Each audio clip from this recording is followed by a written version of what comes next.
If your husband could see you right now exactly as you are, do you think he would be happy? Margaret opened her mouth, closed it, opened it again. The Gambian heat clung to her skin like something alive. The baobab stretched its branches above them like arms trying to hold something impossible. And this boy, 26 years old, white shirt, notebook on his lap, was looking at her with the patience of someone who already knows the answer before asking. She wanted to say yes.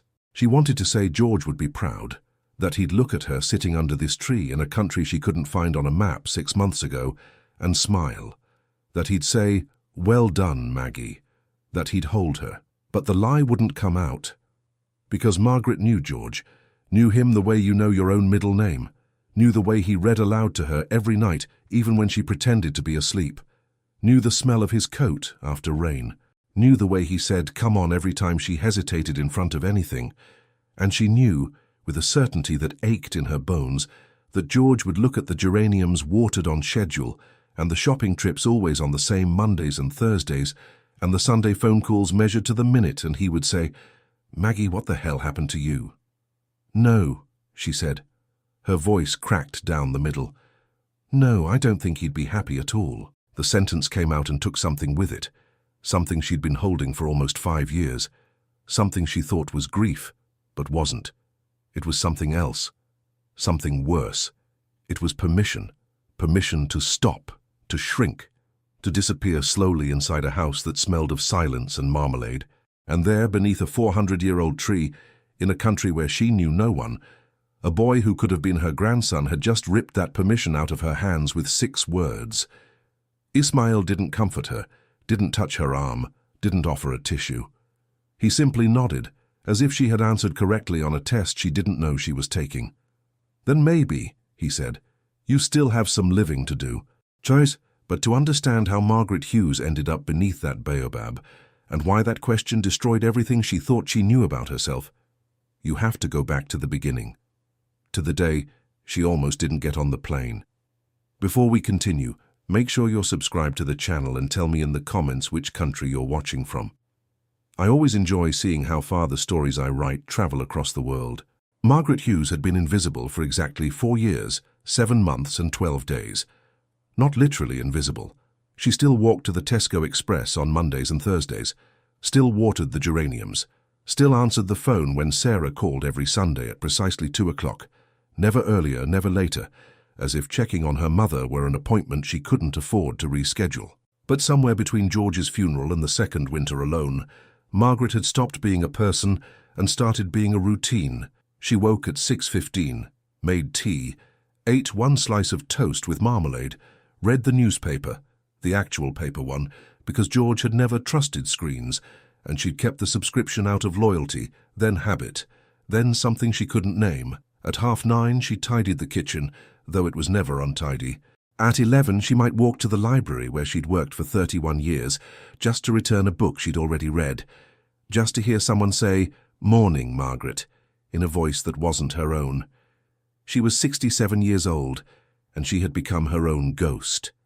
Brenda Collins noticed first. Brenda had known Margaret since their children were in nappies. Loud where Margaret was quiet, large where Margaret was small, stubbornly optimistic where Margaret had become something close to resigned. "You need to go somewhere," Brenda said one afternoon in March, stirring sugar into Margaret's tea without asking. "Somewhere warm. Somewhere you've never been. Somewhere George never took you." Margaret looked at her. "George took me everywhere. George took you to Cornwall every August for 22 years. That's not everywhere, that's one place with different weather." Margaret didn't smile, but something shifted behind her eyes. "I found a group trip," Brenda continued, and the way she said it, casual, too casual, like she'd been rehearsing, told Margaret this conversation had been planned. The Gambia, West Africa, 10 days, small group, nothing fancy. Africa? Don't say it like I suggested the moon. I'm 67, and I'm 69. If I can survive it, you can. Margaret opened her mouth to say no. She had 17 reasons ready. The geraniums, the newspaper. Sarah would worry. She didn't have the right clothes. She hadn't been on a plane since 2014. But Brenda reached across the table and put her hand over Margaret's, and her voice dropped to something quieter than Margaret had ever heard from her. "Maggie, when was the last time you did something that scared you?" Margaret couldn't answer, not because she couldn't remember, because the answer was so long ago it frightened her. The heat hit her like a wall, not the polite warmth of a good English summer. This was a physical thing. It wrapped around her shoulders, pressed against her chest. It smelled of earth and smoke and something sweet she couldn't identify. Later, she'd learn it was dried hibiscus flowers. Margaret stood on the tarmac with her cardigan already damp against her back and thought, what have I done? The airport was small, chaotic, nothing like Heathrow. Voices overlapped in languages she couldn't separate. A man in a fluorescent vest waved them toward a door that looked like it led to someone's house. Children pressed against a chain-link fence, watching the passengers like they were a television program. Brenda nudged her forward. "Breathe. You look like you've seen a shark." The hotel was modest. Clean white walls, a ceiling fan that turned so slowly Margaret wasn't sure it was moving, or she was dizzy. A window looking out onto a courtyard where a woman in a yellow head wrap was hanging laundry on a line strung between two mango trees. Margaret sat on the bed and called Sarah. "Mum, you actually went." "I actually went. How is it?" Margaret looked at the ceiling fan, at the thin white curtains moving in a breeze she could barely feel, at the lizard, a real lizard, sitting on the wall above the bathroom door, watching her with the calm superiority of something that belonged there. "It's very not Croydon," she said. Sarah laughed, but then she said what Margaret knew she would say. "Just be careful, Mum. Please, don't talk to strangers. Don't wander off. Stay with the group. I'm 67, Sarah, not 7. That's exactly what worries me." Margaret hung up and sat very still for a long time. The laundry woman outside had started singing, low, unhurried, a song with no beginning and no end, just a voice filling a courtyard like water filling a glass. Margaret hadn't heard anyone sing in her house in almost 5 years. She closed her eyes, and for the first time in longer than she could remember, the silence inside her head went quiet. The group excursion to the river village was Brenda's idea. Everything was Brenda's idea. 9 of them on a small bus with no air conditioning and a driver who laughed at everything, including potholes. The road narrowed until it wasn't a road anymore, just 2 tire tracks in red earth, bordered by trees so tall and dense, the light turned green and gold. Margaret pressed her face to the window. A child on a bicycle waved as they passed. A woman carried a basin on her head, perfectly balanced, walking in flip-flops on uneven ground with the posture of a queen. Everything here moved differently, slower, but not lazy, slower the way rivers are slow, with weight, with purpose. They arrived at a village she couldn't pronounce, small round houses with thatched roofs, a clearing where women sorted groundnuts into baskets, the smell of wood smoke and something cooking, rice and fish, she'd learn. And there, standing under a baobab tree so enormous it looked like it had been there since before England existed, was a young man in a white shirt and green trousers, holding a notebook. He smiled, not the polite, transactional smile she'd seen at the hotel. This one started in his eyes and arrived at his mouth a full second later, as if his face needed time to catch up with whatever he was feeling. "Welcome," he said. "My name is Ismail. I'll be your guide today." He was 26. Margaret would learn this later. She'd also learn he was studying economics at the University of the Gambia, that he worked as a guide during holidays to pay his fees, that he spoke 4 languages fluently and 2 more badly, and that he had a way of listening to people that made them forget they were talking to a stranger. But right now all she noticed was the notebook. "What's that for?" she asked. Ismail looked down, as if he'd forgotten he was holding it. "Oh, I write things down. Things people say. Things I see. I have a very bad memory, but a very good pen." He smiled again. Margaret felt something she couldn't immediately identify. Later, sitting alone in her hotel room, she'd realize what it was. Interest. Simple human interest in another person. She hadn't felt that in years. The tour lasted 2 hours. Ismail showed them the village, the school, the well an NGO had built 3 years ago. He spoke about history, crops and traditions, with the ease of someone who loved what he was explaining. But Margaret noticed something the others didn't. He asked questions. Not the empty questions guides ask to keep tourists engaged. Real questions. "What do you grow in your garden?" he asked one woman. "What was your school like when you were young?" he asked a retired teacher. Each time he listened with his entire body, leaning slightly forward, nodding, his pen moving across the notebook. When the group scattered to photograph the river, Margaret stayed behind. Maybe because the walk had tired her. Maybe because the shade under the baobab was the only cool place in the village. Or maybe because Ismail was sitting there, writing in his notebook, and something about the way he concentrated reminded her of George. George had read the same way.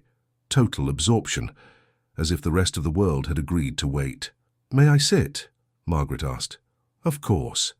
He closed the notebook. "You're the quiet one in the group." "Is that a polite way of saying boring?" He laughed. "No, it's a polite way of saying you're the only one actually looking at things instead of photographing them." Margaret sat on an exposed root of the baobab. The bark was smooth, worn by generations of people doing exactly what she was doing, resting in the shade, watching the world pass. They talked about small things first. The heat, the birds. Ismail pointed out a turako, impossibly green, sitting in a palm tree. The taste of the attaya tea a village elder had offered, sweet and bitter and strong enough to make Margaret's eyes water. Then the conversation shifted. She didn't remember how. One moment they were discussing tea, and the next Ismail was telling her about his mother, Mariama, who sold fabric in the market, and his father, who died when Ismail was 11. "I'm sorry," Margaret said. "Don't be. He was a good man. He gave me 11 years. Some people don't get 11 minutes. The simplicity of it hit her. Not the sadness, the acceptance. The quiet, enormous grace of a 26-year-old who had already made peace with something Margaret was still fighting. "My husband died too," she said. "Almost 5 years ago." Ismail nodded. He didn't say, "I'm sorry." He didn't say anything. He just waited. And in that waiting, Margaret felt something crack open inside her chest. Not painfully, but the way a window opens after being stuck for years. "I think I stopped living when he did," she said. "I don't mean I wanted to die, I mean I just stopped. Like a clock someone forgot to wind." Ismail looked at her for a long time, and that's when he asked the question she'd already heard at the beginning of this story, the question that changed everything. She knew the answer immediately, knew it the way she knew the smell of her kitchen, or the sound of George's key in the door at 5:30. George would be furious. George, who dragged her to Cornwall every year because he believed salt air cured everything. George, who once carried a stray cat home in his coat and named it Admiral for no reason at all. George, who said, "Come on, Maggie." So many times it became the soundtrack of her life. He would look at who she'd become and he would not recognize her. "No," she said, and her voice cracked like something that had been held too tightly for too long. "No, I don't think he'd be happy at all." Something shifted after that afternoon. Nothing dramatic. Margaret didn't transform into a different person. She didn't start wearing colorful scarves or dancing at the hotel bar or declaring that Africa had healed her soul. But she started noticing things. The weight of a mango in her hand at the market, warm, heavy, imperfect. The sound of the muezzin's call at dawn, floating over the rooftops like something between a prayer and a song. The way Brenda laughed with her whole body, mouth open, head back, making no effort to be delicate. Margaret had spent decades being delicate. She visited Ismail's village twice more. The second time, he introduced her to his mother, Mariama, a woman built like a cathedral, solid, immovable, with eyes that could see through walls. Mariama didn't speak much English. Ismail translated. "She says you're too thin. Tell her that's the nicest thing anyone's said to me in years. She says you look like a woman who's been carrying something too heavy for too long." Margaret looked at Mariama. Mariama looked back, and in that look, across every difference of age, language, culture, continent, there was a recognition so precise it took Margaret's breath away. This woman understood, not because she'd read about grief in a book, because she'd walked through it barefoot. On Margaret's last evening in the village, Ismail walked her to the bus. The sun was low, orange and swollen, and the shadows of the baobabs stretched across the red earth like the fingers of enormous hands. "Will you come back?" he asked. "I don't know. I think you will." "Why?" "Because you're not finished yet." Margaret frowned. "Finished with what?" Ismail smiled. that slow, eyes-first smile, with whatever started under that tree. She landed at Gatwick on a Tuesday morning. It was raining. Of course it was raining. Sarah was waiting at arrivals. She hugged Margaret tightly, too tightly, then held her at arm's length, examining her face with the anxious precision of someone checking for damage. "You look different," Sarah said. "I'm sunburnt." "No, not that. Something else." Margaret didn't explain. She wasn't sure she could. "How do you tell your daughter that a boy younger than her asked you a question under a tree, and the answer rearranged everything? The house was the same. The geraniums were alive. Sarah had watered them. The newspaper was piled by the door. The chair was waiting. The kettle was cold but ready. Margaret walked through every room, touched the curtains, opened a window, stood in the kitchen and looked at George's photo on the shelf, the one from Cornwall, 1998, him squinting into the wind with that ridiculous hat. "You would have liked him," she said to the photo. "Ismail. You would have liked him very much. He listens the way you used to read, like the world can wait." She paused. "I'm going to make some changes, George. Not big ones, small ones, the kind you'd approve of." She cancelled the newspaper the next morning, enrolled in a photography course the following week. In April, she started volunteering at a literacy program for refugees. In May, she booked a return ticket to Banjul. Sarah found out about the ticket before Margaret could tell her. There was a phone call. It was not a calm phone call. "Mum, you can't just keep going to Africa." "Why not?" Because you're 67 and you're alone and you don't know anyone there and—" "I know, Ismail. I know Mariama.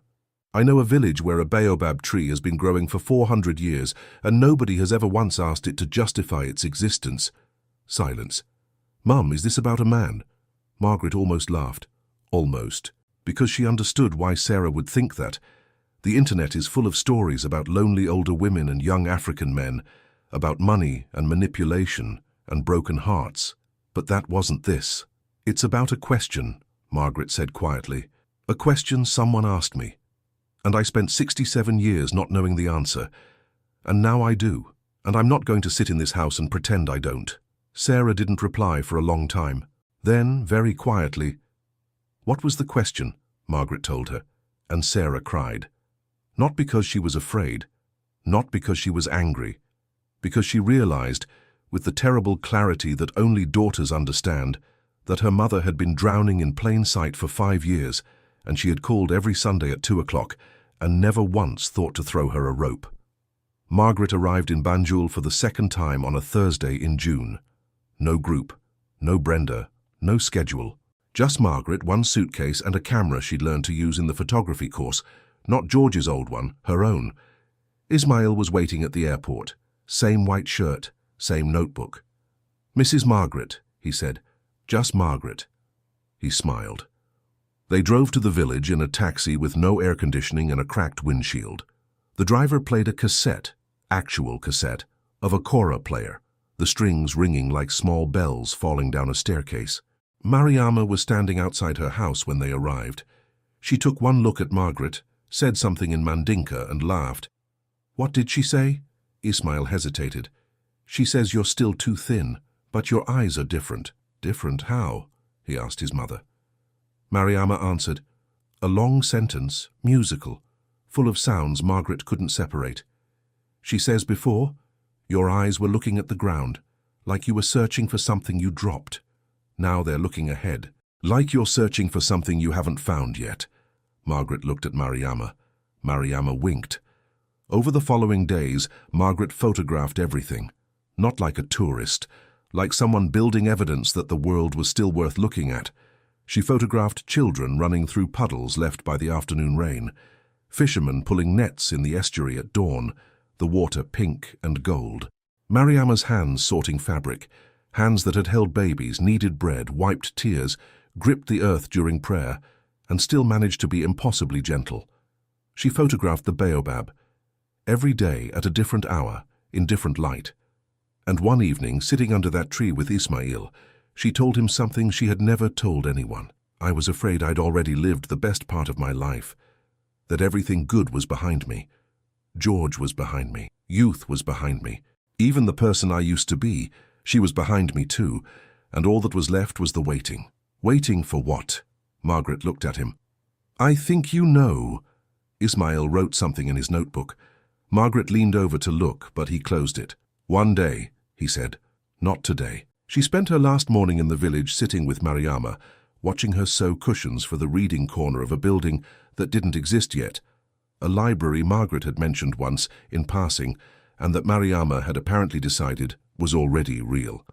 "She's making cushions for a library I haven't built," Margaret said to Ismail. "That's how things work here," he said. "You say a thing out loud, and someone starts sewing for it." Margaret laughed. A real laugh. The kind that starts deep and surprises you on the way out, as if your own body had been saving it. Mariama looked up from her sewing and said something short. "What was that?" "She said your laugh sounds like it's been locked in a room for a long time." Margaret looked at this woman, this solid, immovable, impossibly perceptive woman, and felt something she hadn't felt since George. Seen. Completely, entirely, without explanation. Seen. Margaret Hughes is 71 now. She goes to the Gambia every year, sometimes twice.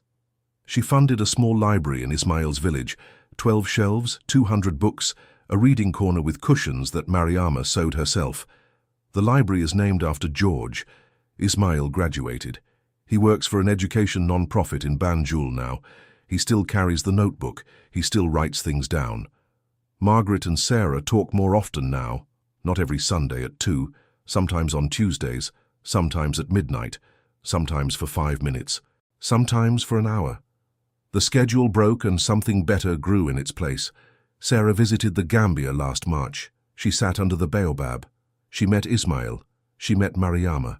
She watched her mother move through that village like someone who belonged, not because she'd earned it, but because she'd stopped pretending she didn't need it. On the flight home, Sarah sent Margaret a text. Just one line. "I understand now." Last December, Margaret exhibited her photographs at a small gallery in South London. 37 images. All from the Gambia. All in black and white except one. The last photo in the exhibition was in colour. It showed the baobab at sunset, the trunk glowing amber, the branches reaching in every direction like arms trying to hold the entire sky. Below it, a small card read, "If your husband could see you right now, do you think he would be happy?" Ismail Jallo, age 26, under a baobab tree in the Gambia. A visitor asked Margaret what the quote meant. She looked at the photograph. At the tree that had been growing for 400 years, quietly, without asking permission. "It means I almost didn't get on the plane," she said, "and I'm so glad I did." Ismail finally showed her what he'd written in the notebook that evening. One line. "Today I met a woman who forgot she was alive. I think she just remembered." Margaret kept a copy.